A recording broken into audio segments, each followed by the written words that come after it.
So, was the final season of The Boys any good? It was disappointing, to say the least. It felt like a massive promo for the Vought Rising show. Hello there, people. My name's Amanamaz, and I have just seen the final season of The Boys. And yeah, it was such a weird one. Like, if this season was the second to last one, it would make more sense because it just meandered for a lot of it and dropped a lot of things. I will be going into spoilers, by the way, so here's your warning. Most of the season was centered around getting the virus ready, but then that was dropped. And then it was stopping Homelander from getting the V1, which lasted an episode or two. And then it was giving Kimiko the depowering blast that Soldier Boy has, which was done in an episode. It just felt so rushed, and yet we got 2 minutes of Dognot and She-Lion sniffing each other's asses. Yeah, there was a lot of mismanagement of timings and jokes. Speaking of, there were far too many dick jokes. There was this supposed to be nice moment between Annie and Huey looking at the clouds, talking about what will happen.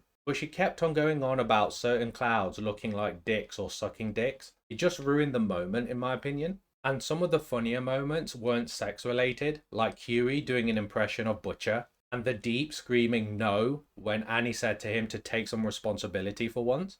So it clearly can be done, and yet they still went through with the dick jokes. And don't get me started on when Kimiko learned how to speak. I get that she learned through brain rot TikToks, but my goodness, that wore thin so quickly. I wanted her to shut up again, but luckily it did turn way down after a few episodes. I just don't understand how or why that they gave time to things that were ultimately dropped, like the virus, or things that didn't matter, like the Gen V team. They were wasted. I'd rather they just not be in it if this is all they got, and didn't give time to things like Homelander using his V1 or going insane doing a mass killing to turn everyone against him. Literally, it just ends with the boys walking straight into the White House with quite little difficulty, and Ryan and Butcher managing to hold off Homelander long enough so Kimiko can depower him. This is the same Homelander that managed to hold off Soldier Boy, Maeve, and V'd up Butcher and Huey in season 3. The power scaling really got confused towards the end.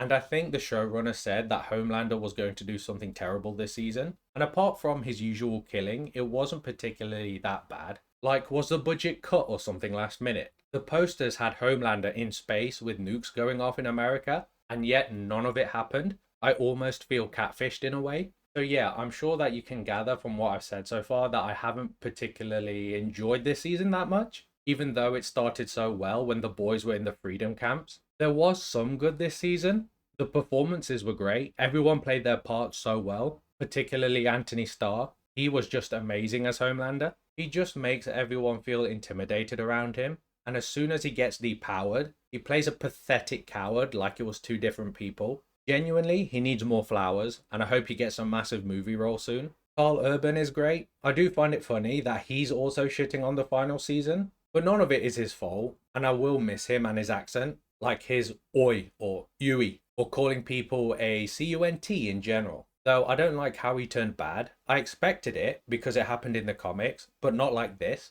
Like, Ryan didn't want anything to do with him. Fine, I understand that. But Terra, his dog, dying in his sleep causes him to want to commit genocide against Supes, even though Homelander is gone. And Kimiko can depower anyone that's as dangerous as him. So Huey has to kill him before he releases the virus. Again, I thought this was so rushed, especially when it happened after Terra dying peacefully in his sleep. At least have Homelander kill him so we can understand the rage.